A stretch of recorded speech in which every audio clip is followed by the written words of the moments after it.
Hey everyone, I made it to a beautiful lake today, a backwoods lake with no pressure and a lot of fish. Fish are oftentimes scattered all throughout the lake. Yeah, you can get them in the weeds, but a lot of times they go out deep, especially in the middle of the day. Got the whole lake to myself today, which is great. Target species today, some type of panfish. I'll take big bluegills or crappie. Stay tuned. Homemade spinner with some beads and a piece of wire. Number 2 gold blade with a minnow. Pretty simple, pretty basic. But it's great for catching big bluegills. In other words, you don't get a lot of small ones with this. And it's also great for catching crappie. You'll catch northern and also bass.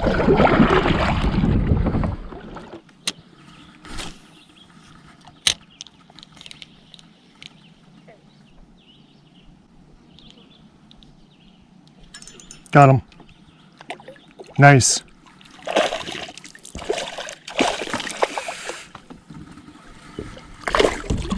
Oh no. Nice crappie there. Oi. Wow. Okay, finally. I shouldn't say finally, I've only been here for a couple minutes. That's a nice fish there. Right back in the weeds over here, that's where I caught him. It ticked it very lightly, super light, wasn't aggressive at all. And I know when that happens, I need to keep my bait spinning, slow down my retrieve, but keep it moving. And then I felt it bite again. I lowered my rod tip and let him have it, then set the hook just right by the boat there. It's fun when that happens. Catching crappie on spinners, there's definitely an art to it. It's not as easy as people think. You don't just reel and set the hook. These hooks are not self-setting with crappie at all. You definitely need to wait and then set the hook after you let them have some line. Here's my minnow.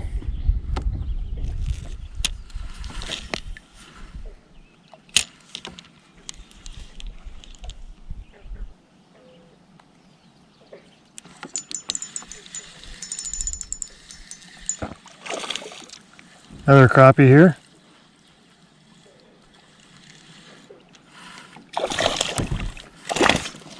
There we go.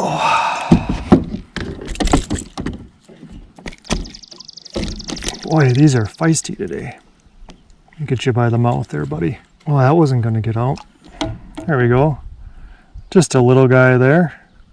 If you ever fished in a kayak before, let me tell you, it's interesting. You want to keep things where you can reach them. You want to make sure you're organized before you start fishing.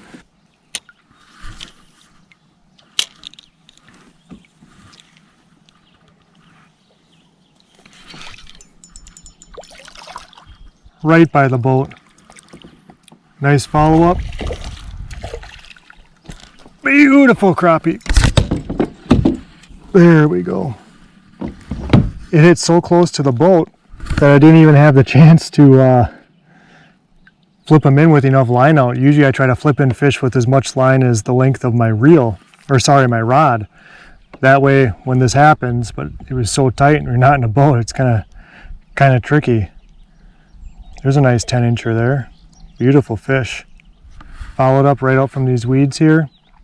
I did mark something on my locator just before that. I don't know if this was the fish, if it was under the boat, and then when my spinner approached the kayak here, it swam out from under and approached it. I don't know. It could have been a different fish, but I did mark one as I was reeling in from these weeds here. Could have been this one.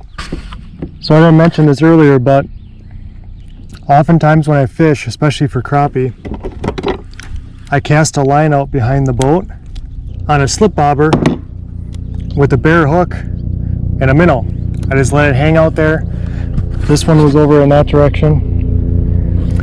And I missed him the first time. Must have came back and got it again. I'm glad the minnow wasn't gone. Obviously this crappie is way too small. It's only like 8 inches. But it's a really good way to catch more fish. Hook them through the lips like that. Set it fairly deep. I mean, this is 4 or 5 feet, the slip knot. Cast it out in the middle. Put my drag on real loose. When I set the hook, I put my line on the finger like this because the drag is way too loose. And then as I'm fighting the fish, initially I turn the drag and tighten it up. But otherwise I keep it real loose. when the bobber is out there like that. It's a really good way to catch more fish.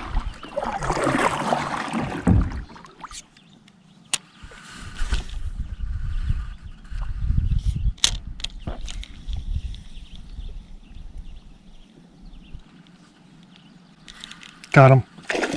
Nice.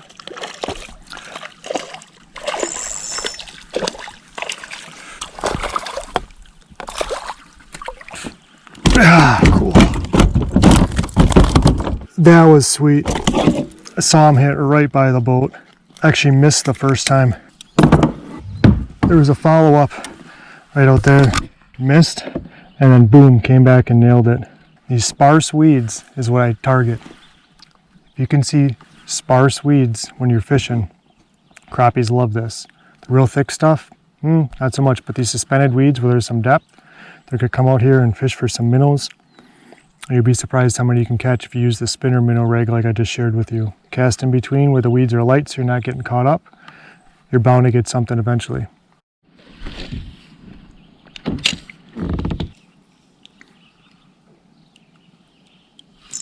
Got him.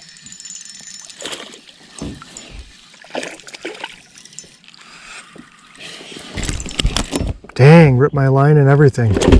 Wow, this thing's feisty. Wow, wow, wow.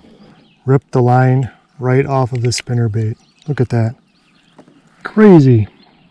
Here's a good eater size again. Getting a real nice meal going tonight. Same thing. You can see those weeds over there. There's just, I don't know, 20 yards by 10 yards, just a random patch.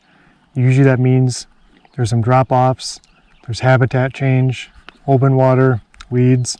These are the things I target for midsummer crappies, especially with active baits like beetle spins or spinners with a minnow like I'm using.